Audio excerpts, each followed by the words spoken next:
Hey everybody, welcome to another episode of Courtside with Beilinson Tennis, part of the Tennis Channel Podcast Network. As always, here with my co-host and Hall of Famer, Steve Flink. Steve, some breaking news yesterday. You and I are recording this on Wednesday evening in the States.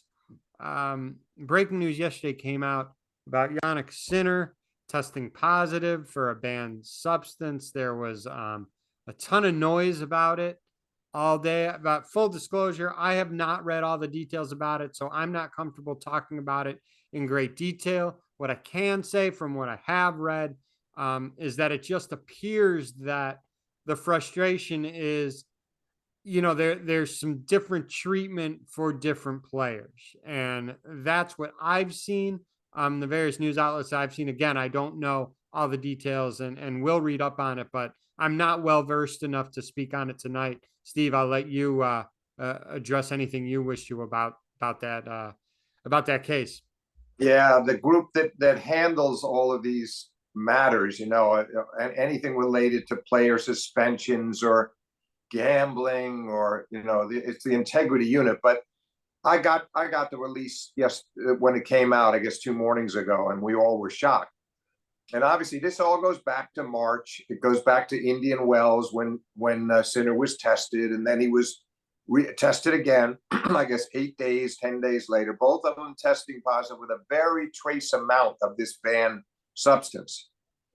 So then it turned out, of course, the reason that he was eventually exonerated, with the exception of losing his Indian Wells points and prize money, that was the only punishment. He was otherwise cleared, is because the story that he and his team presented, the explanation was that it all related back to the trainer or the physio having using that. It's over the counter apparently in Italy. So he was using it for his own purposes, had it on his hands, I guess. He'd had some kind of a cut or something going on with him. And then meantime, he's doing these back rubs or whatever else he's doing to help Sinner. And that's how it got in Sinner's system. There has been all kinds of comments. It goes back to March, as I said. Here's what I would say. Anybody that has watched Sinner or followed him over the last few years, if you ask me, if your life depends on it, and you want to know, is he telling the truth or is he not telling the truth? I would almost put my life on the line, because I don't think he's not a deliberate cheater. And Darren Cahill, his coach, said just the same thing. But what it comes down to is that his team let him down. The guy was his physio, or whichever the guy was, he was a little reckless. He should have realized that he needed to put gloves on, or that there was going to be some risk. I guess he just didn't pay enough attention to that substance. And so in the end, they let him down badly, because Sinner would never have, I just don't believe he would have done this deliberately. And the trace amounts, they said the trace amounts, one of the reasons they let him off, trace amounts would not have amounted to any kind of an edge. Yeah, it wouldn't have helped. It wasn't going to be performance enhancing.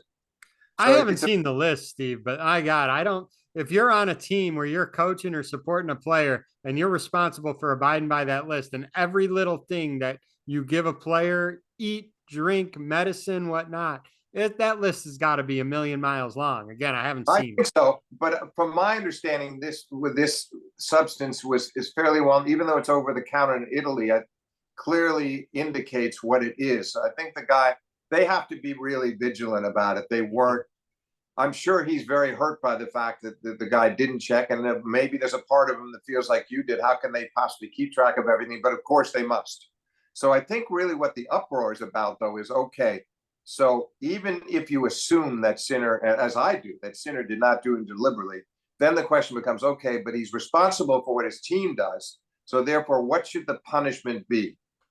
So I think some of the players that are jumping out to criticize are feeling like, well, they look at Halep, or they look at Sharapova, they look at other cases where the players suffered more in terms of punishment. But each case is so different. And also, it's not known. When they're looking at the Sinner case, they don't know that it's Sinner. They know that it's a player. They're examining just the case before they know who the actual player is. I think the biggest mistake that was made, in my view, is that it was known back in April. These tests were done in March. I think that the public should have been informed. In my view, it would have been better for Sinner, right, if if we'd been able to follow this from the beginning, and then people would say, okay, all right, well, they reviewed it, the tribunal reviewed it, and they determined that he shouldn't, you know, that it was totally inadvertent. It was not, he bears no responsibility personally, his team does. So therefore, they accept the explanation and they let him off. Maybe if everybody had known this back in April. Right. Why did the news just come out now? And I mean, what a distraction for Sinner as well. I don't understand that part. And I think it would have been in his own interest. Meantime, he was living with this since April. He was having to carry this around in his head. Point. And it explains a few things. There are times when he's looked really unhappy on the court. He's had different problems, dizziness at Wimbledon and tonsillitis, whatever it was that kept him out of the Olympics. You know, things were happening to him that may have been related to his deep concerns over what he was going through and not knowing if he was going to be suspended for a couple of years. I guess it could have been anywhere from 2 to 4 years, but 2 years might have been possible. And Kyrgios, who I've always is quick to express opinions, was quick to say that he thought it should have been 2 years. But I don't really think he knows, frankly, that he knows all the facts. Yeah. And I think he was just quick to, he tends to form judgments maybe a little too quickly at times. And so the bottom line is it's a very unhappy episode for the sport, period, because Sinner gets off. And I think a lot of people that know him and admire him are happy that it did not amount to a suspension, but it's not what the sport needs. And I obviously he'll have to think about, does he want to keep the same team or is he going to replace these people? And then it still gets back to what you said about everybody being able to stay on top of every banned substance, but they don't have any choice. I don't think it's so much an attack on Sinner itself as it is an attack on maybe the inconsistency of the process. Like you said, this happened a few months back. They got it out in the open right away, you know, and again, it just seems if there's more consistency, I think there wouldn't be as much of, you know, wide-eyed about what's going on. Could be. I think every case is different, but I know we were following the Halep case. We talked about it, yeah. And then it finally was resolved, and finally it didn't turn out to be as long a period as she expected, and she was eventually, in her way, was exonerated, and Maria's was out in the open and reduced from, I think, going to be more like 2 years to 15 months. But we definitely knew along the way. It didn't suddenly happen that at the end of the process, Italian player Jannik Sinner has been cleared. He was twice tested positive. Okay, but wait a minute. Why? That's the unusual part. I don't think the rest of it is wrong, because some players are going to be cleared. If the tribunal, they have to just judge each case on its own merits. And I respect that they didn't do that to say, oh, we can't suspend Sinner. I don't really think that's what this came down to. I think they looked at this specifics and what his explanation was and says, you know what, this is totally credible to us. It makes complete sense. And we accept this. We don't accept the fact that his team allowed it to happen. They let him down. Therefore, he's going to have to lose his points and prize money from Indian Wells. But we do feel like it shouldn't go beyond that. I don't know if that necessarily contradicts the way because I think it's different from Sharapova, it's different from Halep, it's different from many other cases. But I hope in time we'll find out a little bit more about why it was kept so secret for these many months, to the point where suddenly, even to the point where we didn't know when he won Cincinnati the other night.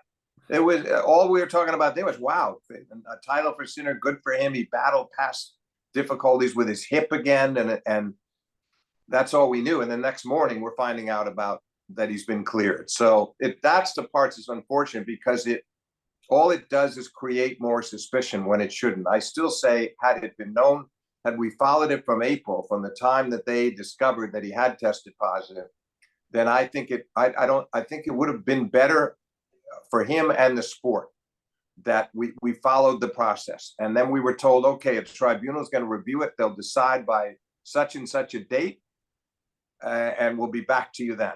And instead of, he was carrying it around himself privately, and his team obviously knew, but the public did not. And I think that's regrettable.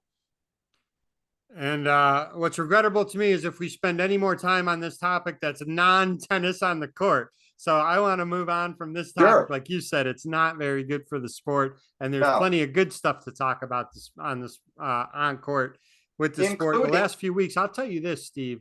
the Olympics, I think, put really a curveball in a lot of players' preparation, and you saw it play out on the court, with the exception of a Jessica Pegula, and we're going to talk about Jess a little bit.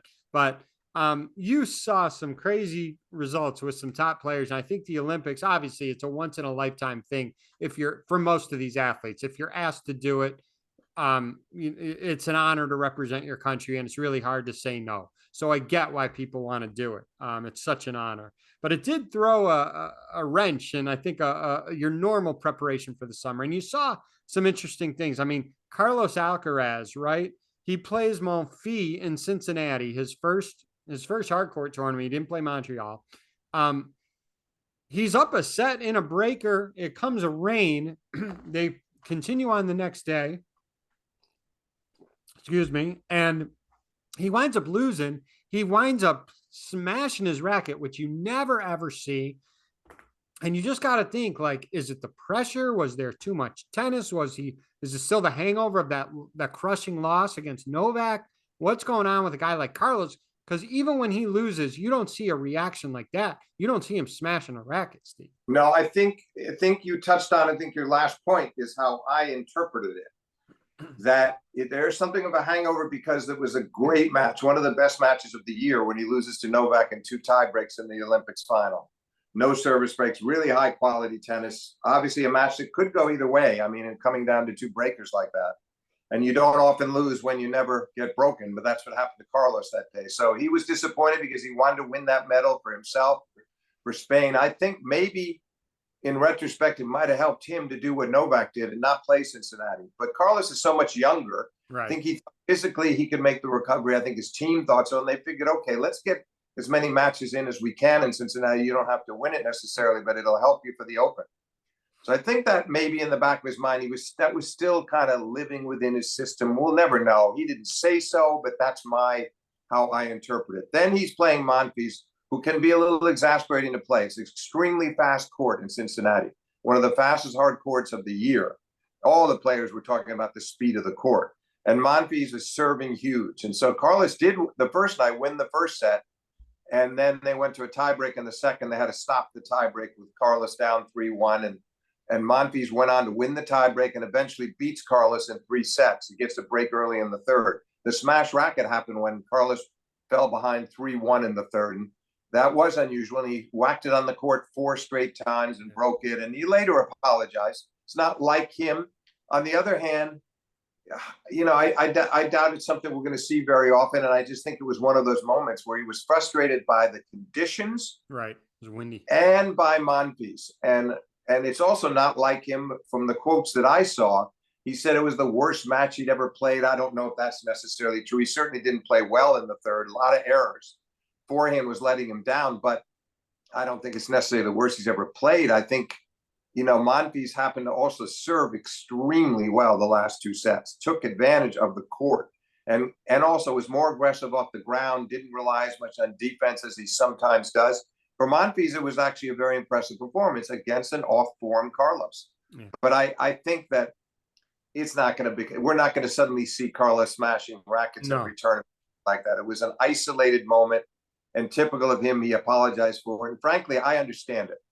Through the years, Djokovic has broken some rackets. Other players have. I kind of get it in the sense that I'd much rather see that, frankly, than Carlos suddenly start yelling at an official or cursing at an official. There's just not a character for him, so that's why it was surprising. Yeah, but I'm saying it was. But I'm saying it's much better to, get a warning for racket abuse than to be getting warned or getting a point penalty because you're cursing at an official, which he didn't do. So I just think it's not that big a deal. I'm sure he's over it already. He was very jovial a few minutes ago as we talk, and playing the exhibition in New York and at the Open, and playing with Agassi against Djokovic and McEnroe. And they played a 10-point breaker in Arthur Ashe Stadium. He was very jovial, and I think he'll be fine. I think the question with him is going to be, okay, he was on a tear. He's won the French, loses at Queens, wins Wimbledon, comes into the Olympics riding high, looking for yet another big prestigious prize. Came very close, couldn't do it against Novak in the final. And then on top of that, suffers the loss to Monfils. So it's not like any kind of a long slump. On the other hand, maybe he's not quite as confident as he had been post Wimbledon, and I still think you probably make him the favorite, by the way, for the Open right now. If I had to pick a favorite, I would probably say him, and with Novak and Sinner right behind. But it'll be interesting to see how he responds, whether he can get his hard court form in a hurry, and whether the lack of hard court matches will matter. I don't think they will, because I think he'll get those in, and I don't see anybody picking him off early. So I think by the end of the third round, he should be pretty sharp. And Carlos, if he does win the U.S. Open, that'll be the first player since Rafa Nadal did it in 2010, where Rafa won Roland Garros, Wimbledon, and the U.S. Open. It's very tough. Very tough to pull that off. Roger wasn't able to do it in 2009, the one year that Roger won the French. Right.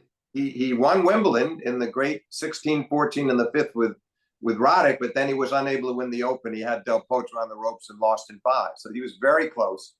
Novak, in all those great years where he's won 3 slams, 4 of them, it never happened for him. And he came close in 21 to obviously winning the Grand Slam, and Medvedev thwarted him in the finals there. So it's amazing how hard it's been for any player since Rafa to win the last 3 majors of the season on the 3 different surfaces, which is part of the difficulty of the challenge. Right. Well said. And let's talk about our defending champ on the women's side, and that's Coco Gauff. And she comes in, again, played the Olympics, comes over and plays 2 hardcore tournaments, did not have great results, losing to Diana Schneider. A lot of college tennis fans know her from NC State, played there for a short time. Then she loses to Putintseva, 6-4 in the third in Cincy.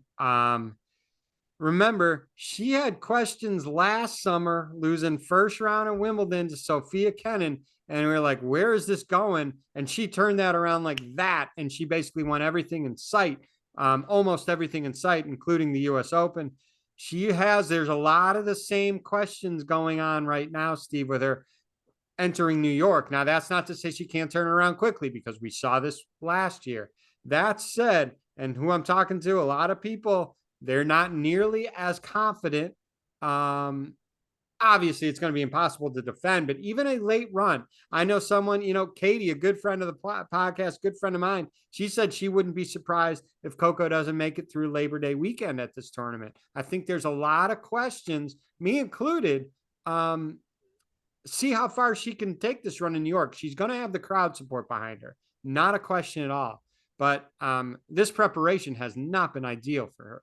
No, she was looking for a much more productive summer, and I'm sure hoping that she could just at least get one of those titles. Last year she won a couple, Washington and Cincinnati. She got a few, got 2, so she was really on a roll, and then wins the Open to cap it off. Listen, there's a lot of scenarios. She could get on a roll again. She could put it behind her if she gets a good draw and rolls through the early rounds, and suddenly has a good win in the 16s and finds herself in the quarters. Who knows? There's any number of possibilities. Iga, she still only won the Open once. Sabalenka is playing great. Obviously, she was fantastic in Cincinnati. In many ways, I might make her the favorite right now. But on the other hand, Coco did beat her in the final last year. Would I be shocked if she beat her again? No, I wouldn't. So I'm not really coming down on one side of the coin or the other. I think the danger is there for what Katie's prediction about maybe not making it past Labor Day. The danger is there because Coco is probably, she's very demanding of herself. I don't think Gilbert is putting any pressure on her right now, and I don't think it's coming from within. She expects a lot of herself. She's already made projections about wanting to win a lot of major titles. She felt like that was going to be the first of many last year. She didn't think of it at all as a one-off. She believes she's capable of. I think she believes she's capable of going into the double digits. But so therefore, the standard is high in her mind, but the confidence is not. So it's going to be fascinating to watch her, see if she can improve the forehand and serve a little bit better. Because the solidity of that forehand is going to be crucial, and she's got to get higher percentage of first serves in. There's a lot of things that could help her to get herself back in a position to win the title, plus having a decent draw. And I guess she's going to be seeded third, so we'll see how that plays out, who she has to play in, potentially in the semis and finals. look, I think it's a long shot that she defends the title, but I'm not counting her out by any means. And we'll see how that all goes. I always said about Coco that her highest level is elite, and we've seen that. You don't win a slam without playing at an extremely high level. You don't have the career that she's had without playing at a very high level. Where I think it dips is that her lower level is, this is just my opinion, her lower level is a little bit lower than the other elite players. That's where I think there's a little separation.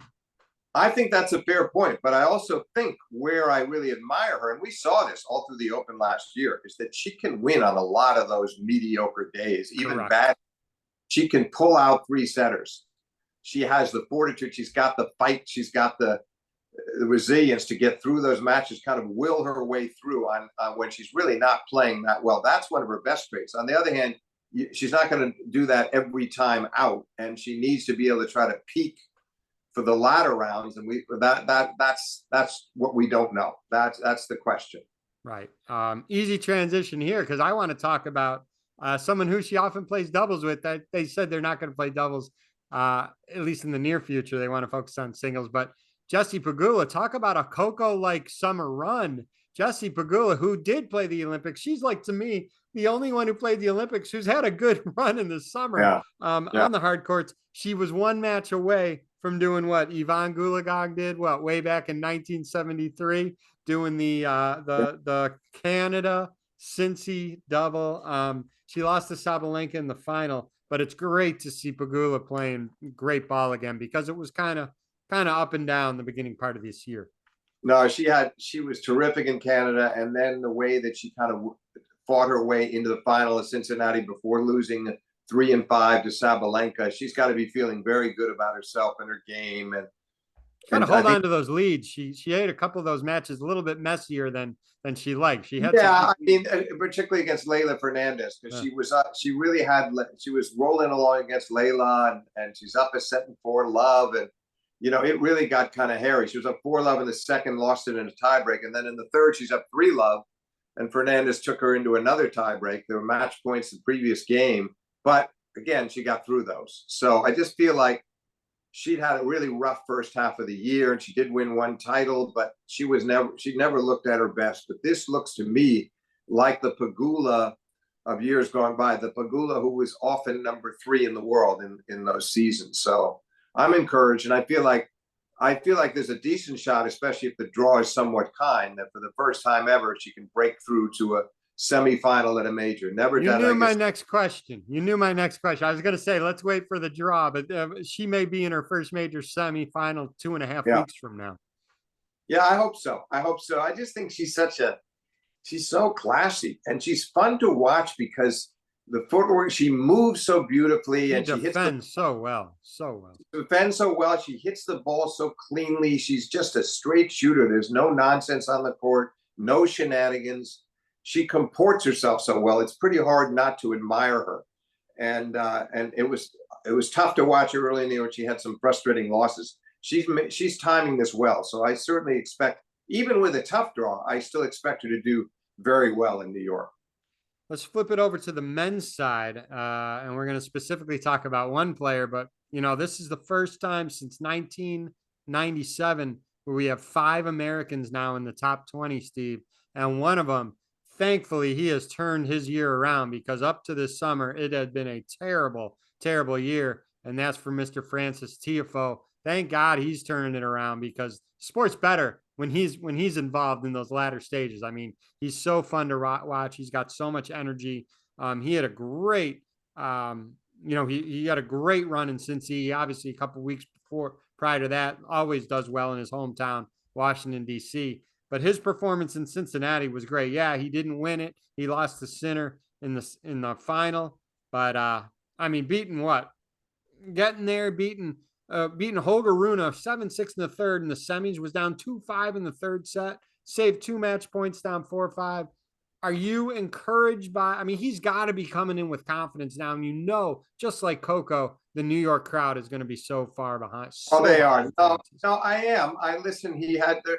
He had also another third set tiebreaker match against Lehechka, which was just incredible battle where he was ahead all the way and he had match points in the second set tiebreak, didn't put it away. Several match points in the second set. He had 3 of them, and then he had 5-2 lead in the third, and he had another match point there, and he couldn't put him away. And finally, in the tiebreak, he was down 4-2. Lehechka had just hit a second serve ace. They change ends, and Lehechka, for whatever the reasons, rolls the dice again, goes for another second serve ace and double faults, and Francis comes back and wins the tiebreak.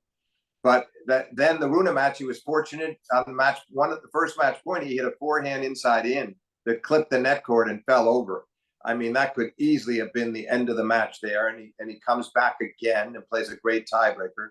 Yeah, it's very encouraging. He had a terrific summer, capped off by the final round appearance in Cincinnati. And yeah, I mean, we've seen him. We know, he's had 3 great opens, including a semifinal against Carlos in 2022. And I wouldn't put it beyond him to have that kind of a run again. Quarters or semis is not out of the question, depending on his draw. So he's come to life again. He had a very disappointing first half, and now the old Tiafoe, the spirited Tiafoe, is back. It'd be fun to have both Jess and Francis make a run because, again, both of them had a rough first half of the year. Oh, well, by the way, those two are buddies, there's real camaraderie there between those two, as there are with most of the players with Francis. So I'm happy for him to have sort of found his form again, because he loves the Open, and the crowds are crazy about him. So it'll be interesting to see how his draw plays out, along with the four other Americans who with him who are also in the top 20. Well, let's do this again Sunday at some point. We'll schedule it up. We'll have the draw in front of us, and we'll get to take a look at some of the early round matchups and see if some of these people that we talked about on this episode, if we feel that some of those individuals can make a strong run at getting to that final weekend. Let's see if we can get to the semis at least in that. Yeah, the draw will inform us a lot more. It's hard to gauge it quite too well without knowing the draw. That'll be fun, and that'll provide a lot of clues for us. But I think we're heading for a really extraordinary U.S. Open. I just get the feeling that a lot of players, the players that got sidetracked by the Olympics, have got time to kind of get back on their game. Yes. And then, of course, Djokovic going for number 25, and Carlos going for 3 majors in a row, and Sinner trying to put this episode behind him. I will say this without even seeing the draw. I still believe strongly one of those big 3 in the men's game right now, of Alcaraz, Djokovic, Sinner, one of them is going to win this title, in my view. Sasha Zverev, too, played Sinner very tough in that semis. He did. 7-6 in the third. He did, and it was a great match. But Sasha, we saw him in the finals of the French, 2-1 up against Carlos, 2 sets up against Fritz at Wimbledon. Been close. He's been close. He's a great player, and he's been in the semifinals here. He lost to Novak in the semifinals here in 21, and I mean, he's so worthy of a major. But I somehow don't trust him right now. If I'm proven wrong, great, because I've always felt he has the game to do it and the drive to do it. But I don't know whether he can handle the pressure as well as those other guys. We'll have to look at his draw too. Yeah, well, I'm looking forward to that, and we'll do that just in a few days. We'll get this released hopefully tonight. Again, it's Wednesday night for those timestamp in this episode. We'll get it out tonight or tomorrow, and then we'll chat over the weekend with the draw in front of us, and we'll talk more. Thanks so much for your time, Steve. Thank you, David.